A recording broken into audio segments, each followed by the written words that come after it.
అందరికీ నమస్తే, నేను మీ తిరుపతి. తెలంగాణ కాంగ్రెస్ లో మంత్రుల పంచాయతీ నడుస్తున్నది. దాదాపు 12 మంది మంత్రులు ఉన్నారు.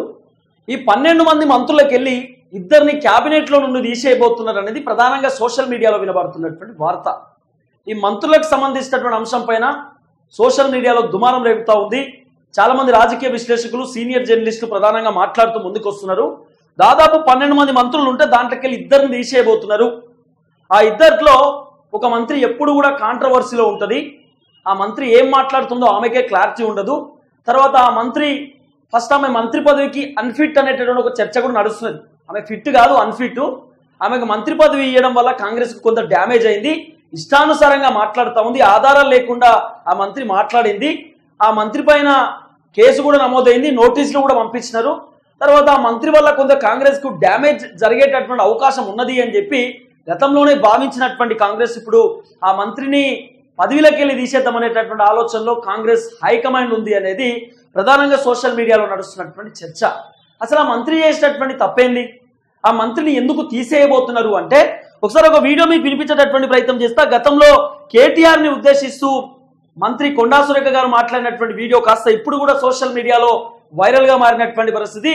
కొండా సురేఖ గారు కేటీఆర్ ని ఉద్దేశిస్తూ, కేటీఆర్ హీరోయిన్లను లొంగపరుచుకుంటాడు, కేటీఆర్ డ్రగ్స్ ఇస్తాడు హీరోయిన్లకు, ఆ హీరోయిన్లు కేటీఆర్ కు భయపడి పెళ్లిళ్లు చేసుకున్నారు, కేటీఆర్ చాలా దుర్మార్గమైనటువంటి వ్యక్తి అంటూ కూడా కొండా సురేఖ గారు గతంలో మాట్లాడేటటువంటి కార్యక్రమం చేసినారు.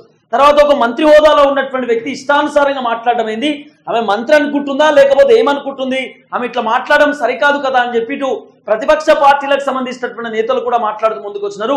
సోషల్ మీడియా నెటిజన్లు కూడా చాలా మంది కొండా సురేఖ గారు మాట్లాడినటువంటి మాటలపైన తీవ్రమైనటువంటి పదజాలంతో మండిపడ్డటువంటి దాఖలాలు కూడా మనం చూస్తాం. అంటే కొండా సురేఖ గారు మాట్లాడుతున్నటువంటి మాటలకు ఒక క్లారిటీ లేదు. ఆమె ఏం మాట్లాడుతుందో ఆమెకి ఒక క్లారిటీ లేనటువంటి వ్యవహారం కనబడతా ఉంది.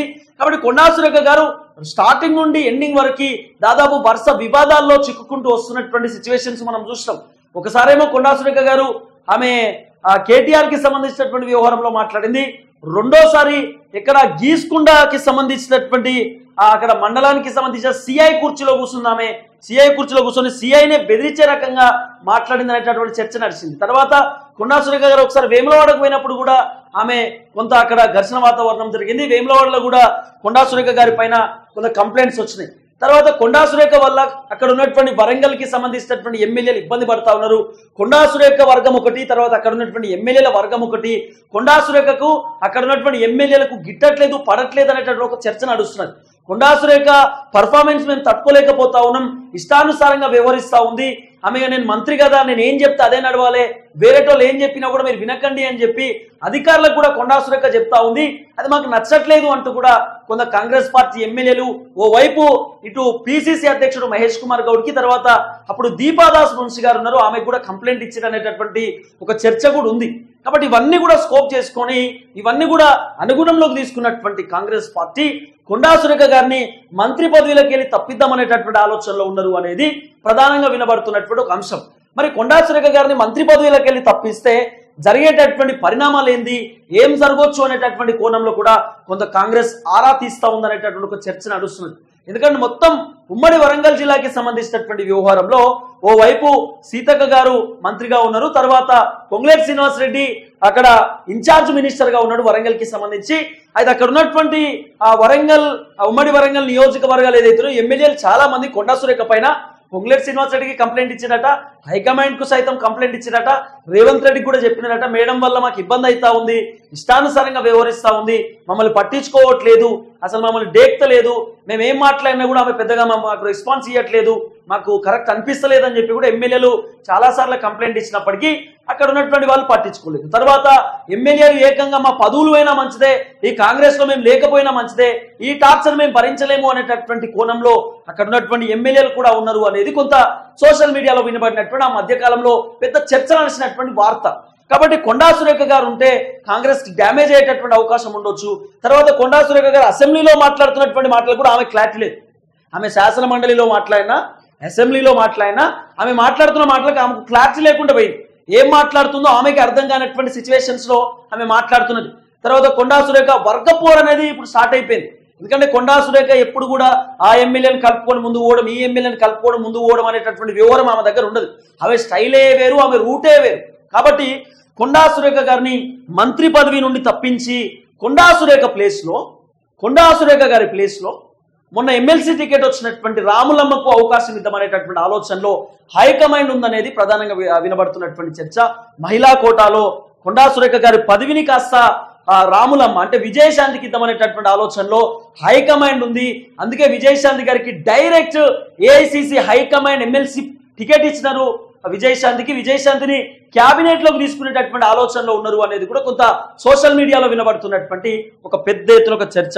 చాలా మంది ఈ అంశం పైన మాట్లాడుతూ ముందుకు వస్తూ ఉన్నారు. ఒకసారి అసలు కొండా సురేఖ గారు ఎందుకు కాంట్రవర్సీలోకి పోయినారు, కొండా సురేఖ గారి పైన ఎందుకు నెగిటివిటీ వచ్చిందనేటటువంటి వీడియోను ఒకసారి మీరు చూసేటటువంటి కార్యక్రమం చేయాలి. కొండా సురేఖ గారు గతంలో మాట్లాడినటువంటి వీడియో కాస్త ఇప్పుడు కూడా సోషల్ మీడియాలో దుమారం రేగుతున్నది. ఒకసారి వీడియో చూడండి.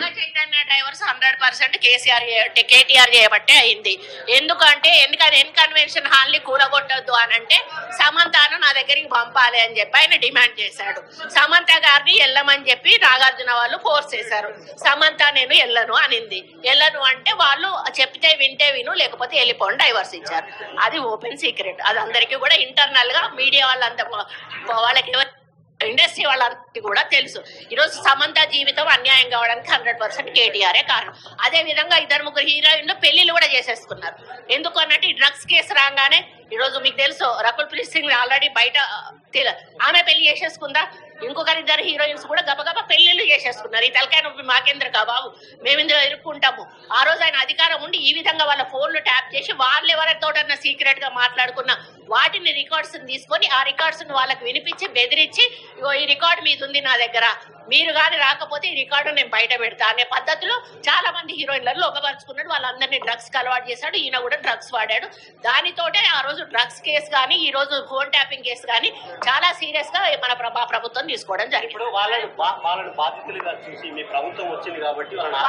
రిప్రజెంటేషన్ వాళ్ళు ఇవ్వరండి, వాళ్ళు బయటకు రారు. కాబట్టి ఎంక్వైరీలో వాళ్ళ పేర్లు వచ్చినా కూడా గోప్యంగా ఉంచడం జరుగుతుంది. ఎవరైతే విక్టిమ్ ఉన్నారో వాళ్ళ మీద సీరియస్ గా యాక్షన్ తీసుకుంటారు. ఆయన మాట్లాడుతుంది కేటీఆర్ కొద్దిమంది విందామని ఏం పనే మంది సంసారాలలో ఏలు పెట్టి చూసే పని ఎవడన్నా సిగ్గునోడు అట్లా మాట్లాడతాడా? ఇచ్చే విన్నాం కొంతమంది ఫోన్లు ఇచ్చే ఏమవుతుందట. ఎవడన్నా ఇట్లా ప్రత్యేకించేవాడన్నా మాట్లాడతాడా? సో ఇది రేవంత్ రెడ్డి గారు తర్వాత మాట్లాడిండు. అప్పుడు కేటీఆర్ ఇంటే వినొచ్చు, కొంతమంది ఫోన్ ట్యాప్ చేయవచ్చు, మరి పోలీసులకు అదే పని కదా అని చెప్పి కేటీఆర్ మాట్లాడితే ఏం పని అయ్యా మీకు ఫోన్ ట్యాపింగ్ చేయించి వినబడ వేరేటోళ్ళ సంసారంలో మీరు వినడానికి అని చెప్పి రేవంత్ రెడ్డి గారు మాట్లాడినారు. సరే వాళ్ళ టాపిక్ పక్కన పెడితే కొండా సురేఖ గారు మాట్లాడినటువంటి మాటలు విన్నారు కదా. అప్పుడు కొండా సురేఖ గారు పెద్ద ఎత్తున కాంట్రవర్సీలు ఎదుర్కొన్నారు. కేటీఆర్ నోటీస్ పంపించిండు, తర్వాత కేటీఆర్ హైకోర్టుకు కూడా వెళ్ళిండు, తర్వాత కొండా సురేఖ గారి పైన కేసు కూడా పెట్టిండు అనేది ప్రధానంగా వినబడినటువంటి చర్చ. కాబట్టి కొండా సురేఖ గారు స్టార్టింగ్ నుండి వరుస వివాదాల్లోకి చిక్కుకుంటూ వస్తున్నారు. తర్వాత ఆమె వేములవాడలో కూడా ఒక వివాదంలో చిక్కుకున్నది. ఇది గోవులకు సంబంధించినటువంటి వ్యవహారంలో ఆమె దేవాదాయ శాఖ మంత్రి. కాబట్టి కొండా సురేఖ గారిని తప్పించి కొండా సురేఖ గారి ప్లేస్ లో విజయశాంతిని తీసుకొద్దామనేటటువంటి ఆలోచనలో కాంగ్రెస్ హైకమాండ్ ఉంది అనేది ప్రధానంగా వినబడుతున్నటువంటి చర్చ. అంటే కొండా సురేఖ గారి మంత్రి పదవి పోవడానికి 50-50 ఛాన్సెస్ కనబడుతున్నాయి. ఎందుకంటే ఒకవేళ కొండా సురేఖ గారిని తీసేయకపోతే కనుక మళ్ళీ మహిళా కోటాలో విజయశాంతికి అవకాశం ఇవ్వచ్చు అనేది కూడా ఒక చర్చ నడుస్తూ ఉంది. విజయశాంతి మీనాక్షి నటరాజన్ కి ఆమె అత్యంత సన్నిహితమైనటువంటి వ్యక్తి. ఎందుకంటే మీనాక్షి నటరాజన్ విజయశాంతి వీళ్ళు 2014 సంథింగ్ అనుకుంటా, 2014 ఆమె ఎంపీగా ఉన్నారు. 2014-13 సంథింగ్ ఆ టైంలో వాళ్ళు ఎంపీగా ఉన్నారు. ఇద్దరు కూడా పార్లమెంట్ లో మంచి దోస్తాను ఉంటుండేనట, క్లోజ్ ఉంటుంటేనట. ఇప్పుడు ఉన్నటువంటి ఇన్ఛార్జ్ మీనాక్షి నటరాజన్ అట్లనే విజయశాంతి ఇద్దరు కూడా. కాబట్టి వాళ్ళకు పాత స్నేహం ఉన్నది. అట్లనే విజయశాంతికి కాంగ్రెస్ హామీ ఇచ్చింది గతంలో, మీరు మా పార్టీలోకి వస్తే మీకు అద్భుతమైనటువంటి పదవి ఇస్తామంటూ కూడా ఠాక్రే చెప్పింది అనేటటువంటి ఒక చర్చ ఉంది. కాబట్టి విజయశాంతికి కొండా సురేఖ ప్లేస్ లో రీప్లేస్ చేయొచ్చు అనేటటువంటి ఒక చర్చ కూడా నడుస్తూ ఉంది. ఆల్రెడీ 6 మంత్రి పదవులు ఖాళీగా ఉన్నాయి. ఈ 6 మంత్రి పదవులలో సుమారు 6గురిని ఫిలప్ చేసినటువంటి దాఖలాలు కూడా మనం చూస్తున్నాం. ఫస్ట్ ఏమో వాకాటి శ్రీహరికి ఇచ్చినారు ఒక మంత్రి పదవి, అది ముద్రా సామాజిక వర్గానికి సంబంధించినటువంటి కోటాలో. ఆది శ్రీనివాస్ కి కూడా మంత్రి పదవి ఇవ్వబోతా ఉన్నారు. ఆది శ్రీనివాస్ కి మున్నూరు కాపుకు సంబంధించినటువంటి సామాజిక వర్గానికి సంబంధించిన కోటాలో ఇవ్వబోతా ఉన్నారు. తర్వాత పి సుదర్శన్ రెడ్డికి సంబంధించినటువంటి వ్యవహారంలో ఆయన బోధన్ నుండి అంటే నిజామాబాద్ నుండి ఆయన ఫుల్ఫిల్ చేయబోతా ఉన్నారు. 3 తర్వాత ఇక్కడ రాజగోపాల్ రెడ్డి కూడా మంత్రి పదవి వరించబోతా ఉంది. రాజగోపాల్ రెడ్డికి 4. తర్వాత వివేక్ వెంకటస్వామికి మంత్రి పదవి వరించబోతా ఉంది. వివేక్ వెంకటస్వామికి 5. తర్వాత బాలు నాయక్ కూడా మంత్రి పదవి వరించబోతా ఉంది. ఇక్కడ 6. సో దాదాపు 6 మంత్రి పదవులు ఇక్కడ ఫిల్అప్ అవుతున్నటువంటి నేపథ్యంలో మిగిలినటువంటి ఇద్దరికి కూడా మంత్రి పదవి ఇవ్వాలనేటటువంటి ఆలోచనతోటి ఇక్కడ పెద్ద ఎత్తున ఒకళ్ళని తీసేస్తా ఉన్నారు. అక్కడ విజయశాంతిని ఇక్కడ ప్లస్ చేసి కొండా సురేఖని మైనస్ చేద్దామనేటటువంటి ఆలోచనలో హైకమాండ్ ఉంది అనేది కొంత సోషల్ మీడియాలో వినబడుతున్నటువంటి చర్చ. ఎందుకంటే కొండా సురేఖ గారు అవి సోషల్ మీడియాలో పెద్ద ఎత్తున యాక్టివ్ కూడా ఉండదు. తర్వాత కొండా సురేఖ గారు ఎంతసేపు మీడియాలో కనబడినా కూడా ఆమెకంటూ ఒక క్లారిటీ లేకుండా మాట్లాడుతూ ఉంటుంది. ఎప్పుడు కాంట్రవర్సీలో ఉంటుంది కొండా సురేఖ గారు. కాబట్టి సో కొండా సురేఖ గారిని తప్పించి కొండా సురేఖ గారి ప్లేస్ లో విజయశాంతిని మనం భర్తీ చేద్దామనేటటువంటి ఆలోచనలో హైకమాండ్ ఉంది అనేది ఒక సోషల్ మీడియాలో వార్త కనబడుతుంది. తర్వాత ఇంకో మంత్రి కూడా దాదాపు జూపల్లి కృష్ణారావుని కూడా మంత్రి పదవి నుండి తప్పించేటటువంటి అవకాశం కనబడతా ఉంది. ఇక్కడ కూడా 50-60% ఛాన్సెస్ కనబడుతున్నటువంటి పరిస్థితి. జూపల్లిని తప్పించి పి సుదర్శన్ రెడ్డికి అవకాశం ఇద్దామనేటటువంటి ఆలోచనలో ఉన్నారు. పి సుదర్శన్ రెడ్డి బోధన్కి సంబంధించినటువంటి వ్యక్తి. సో పి సుదర్శన్ రెడ్డికి అవకాశం ఇద్దామనే ఆలోచనలో ఉన్నారు. పి సుదర్శన్ రెడ్డికి ఆల్రెడీ మిగిలినటువంటి 6 మంత్రి పదవులలో ఈయనకు భర్తీ చేయవచ్చు. కానీ జూపల్లి కృష్ణారావు ఎక్సైజ్ శాఖ మినిస్టర్ గా ఉన్నాడు. జూపల్లి కృష్ణారావు పర్ఫార్మెన్స్ బాగాలేదు. ఆయన ఎప్పుడు కూడా మీడియా ముందుకు రాడు, పెద్దగా సోషల్ మీడియాలో యాక్టివ్ గా ఉండడు. ఆయన పెద్దగా మీడియాలో కూడా వచ్చి మాట్లాడేటటువంటి అవకాశం ఉండదు. తర్వాత జూపల్లి కృష్ణారావు గారి పర్ఫార్మెన్స్ కొంత తక్కువ ఉన్నది కాబట్టి జూపల్లి గారిని తీసేసి జూపల్లి ప్లేస్ లో పి సుదర్శన్ రెడ్డిని పెడదామనేటటువంటి ఆలోచనలో ఉన్నారు. మరి ఎక్సైజ్ శాఖ వేరే వాళ్ళకి ఇవ్వచ్చు కాక, కానీ ఇక్కడ జూపల్లి ప్లేస్ లో మాత్రం సుదర్శన్ రెడ్డిని రీప్లేస్ చేసి మిగిలినటువంటి ఏదైతే 6 మంత్రి పదవులలో మిగిలినటువంటి 6 భర్తీ చేసి దాదాపు ఈ 12 మంది మంత్రి పదవులలో ఇద్దరిని కనుక తీసేస్తే 10 మంది మిగులుతారు. మిగిలినటువంటి ఈ 2 మంత్రి పదవులు కాంగ్రెస్ కి నచ్చిన వాళ్ళకి అవకాశం ఇచ్చేటటువంటి ఆలోచనలో ఉన్నారు. అంటే జగన్మోహన్ రెడ్డి ఏదైతే 2.5 సంవత్సరాలు ఒకసారి 2.5 సంవత్సరాలు ఒకసారి మంత్రులను చేంజ్ చేసిండో కాంగ్రెస్ కూడా ఇదే విధంగా 15 నెలలకు పర్ఫార్మెన్స్ బాగాలేదని చెప్పి మరి 3 సంవత్సరాలకు సేమ్ అట్లనే ఉంచేటటువంటి కార్యక్రమం చేస్తూ ఉన్నారు. ఎందుకంటే పర్ఫార్మెన్స్ బాగాలేనప్పుడు వాళ్ళని తీసేసేటటువంటి అధికారం ఇక్కడ కాంగ్రెస్ హైకమాండ్కి ఉంటుంది. హైకమాండ్ చేతిలోనే మొత్తంగా ఉంటుంది కాబట్టి హైకమాండ్ ఏది చెప్తుంది ఫైనల్. కాబట్టి హైకమాండ్ దాదాపు జూపల్లి కృష్ణారావు గారిని కొండా సురేఖ గారిని మంత్రి పదవులకు వెళ్ళి తప్పించబోతున్నారు అనేటటువంటి ఒక చర్చ ఉంది. కాబట్టి వీళ్ళిద్దరిని తప్పించి జూపల్లి ప్లేస్ లో పి సుదర్శన్ రెడ్డిని, కొండా సురేఖ ప్లేస్ లో విజయశాంతిని లేదా కొండా సురేఖ ప్లేస్ లో ఇక్కడ ఆది శ్రీనివాస్ ని పెట్టుకునేటటువంటి ఆలోచనలో ఉన్నారు. వేములవాడ ఎమ్మెల్యేలను తీసుకునేటటువంటి మంత్రివర్గంలోకి ఆలోచనలో ఉన్నట్టుగా కూడా ఒక చర్చ నడుస్తుంది. ఒకవేళ వేములవాడ ఎమ్మెల్యే ఆది శ్రీనివాస్ కి ఈ 6 మంత్రి పదవి కోటాలో ఇచ్చినా కూడా ఇక్కడ మక్కల్ ఎమ్మెల్యే మనం చూసుకుంటే వాకాటి శ్రీ అని ముద్రా సామాజిక వర్గానికి సంబంధించిన ఎమ్మెల్యేను కొండా సురేఖ ప్లేస్ లో తీసుకునేటటువంటి ఆలోచనలో ఉండొచ్చు. ఇక్కడ ఏం జరుగుతుందని క్లారిటీ మీకు చెప్తే ఇప్పుడు 6 మంత్రి పదవులు ఉన్నాయి, ఖాళీ ఉన్నాయి. ఈ 6 మంత్రి పదవులలో 6 పేర్లు వినబడుతున్నాయి. ఆల్రెడీ 6 పేర్లు క్లియర్ కట్ వినబడుతున్నాయి. ఇక్కడ ఏం జరుగుతుంది అంటే ఇప్పుడు 12 మంది మంత్రులు ఆల్రెడీ ఉన్నారు. మనకు కావాల్సింది 18 మంది మంత్రులు. 18 మందిలో 12 మంది ఆల్రెడీ ఫుల్ ఫెడ్జ్ ఉన్నారు. ఈ 12 మందిలో ఇద్దరిని తీసేద్దామనే ఆలోచనలో ఉన్నారు. ఒక ఆమె కొండా సురేఖ, ఇంకో ఆయన జూపల్లి.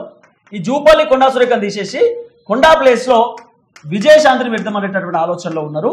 తర్వాత జూపల్లి ప్లేస్ లో పి సుదర్శన్ రెడ్డి. వాస్తవానికి పి సుదర్శన్ రెడ్డి ఈ 6 మంత్రి పదవులలో ఈయన పేరు ఉన్నది. కానీ పి సుదర్శన్ రెడ్డి పేరు కనుక ఇక్కడ ఒకవేళ లేకపోతే పి సుదర్శన్ రెడ్డికి జూపల్లి ప్లేస్ లో ఇస్తే సుదర్శన్ రెడ్డి ప్లేస్ లోకి ఇక్కడ ఇంకొకళ్ళని తీసుకునేటటువంటి ఆలోచనలో ఉన్నారు. అంటే మైనారిటీ కోటాలో ఒకళ్ళని తీసుకుందాం అనేటటువంటి ఆలోచనలో ఉన్నారు. లేదా ఎస్టీ కోటాలో బాలు నాయక్ ని తీసుకునేటటువంటి ఆలోచనలో కాంగ్రెస్ హైకమాండ్ కనబడుతున్నది. కాబట్టి మొత్తానికి ఎట్టకేలకు 8 మంత్రి పదవులు ఇప్పుడు ఖాళీగా ఉన్నటువంటి పరిస్థితి. అంటే 2 తీసేస్తే 8 ఖాళీగా ఉంటాయి. ఈ 8కి 8 పోస్టులు భర్తీ చేద్దామనేటటువంటి ఆలోచనలో ఉన్నారు. లేదంటే ఈ 2 ఖాళీ చేసిన తర్వాత ఈ 2తో ఇంకా ప్రభుత్వాన్ని కొనసాగించేటటువంటి కార్యక్రమం కూడా చేయొచ్చు. అంటే మీకు కూడా మంత్రి పదవి ఇస్తాం, మంచి పర్ఫార్మెన్స్ ఉంటే మంత్రి పదవి ఇస్తామని చెప్పి పర్ఫార్మెన్స్ ఇట్లే కొనసాగిస్తూ పర్ఫార్మెన్స్ ఎవరిది బాగుంటే వాళ్ళని మంత్రి పదవిలోకి తీసుకునేటటువంటి కార్యక్రమం కూడా కాంగ్రెస్ చేయొచ్చు. అంటే కొన్ని కాంగ్రెస్ స్ట్రాటజీస్ ఉంటాయి. ఆ స్ట్రాటజీస్ లో భాగంగానే కాంగ్రెస్ ముందు పోయేటటువంటి అవకాశం ఉంటుంది. కాబట్టి సో 2 మంత్రి పదవులు పోగొత్తున్నటువంటి పరిస్థితి. దాదాపు జూపల్లి కృష్ణారావు గారిది, కొండా సురేఖ గారిది వీళ్ళిద్దరిని తీసేయబోతున్నటువంటి ఒక చర్చ మాత్రం ప్రధానంగా సోషల్ మీడియాలో వినబడుతున్నటువంటి చర్చ. చూద్దాం ఏం జరగబోతుంది.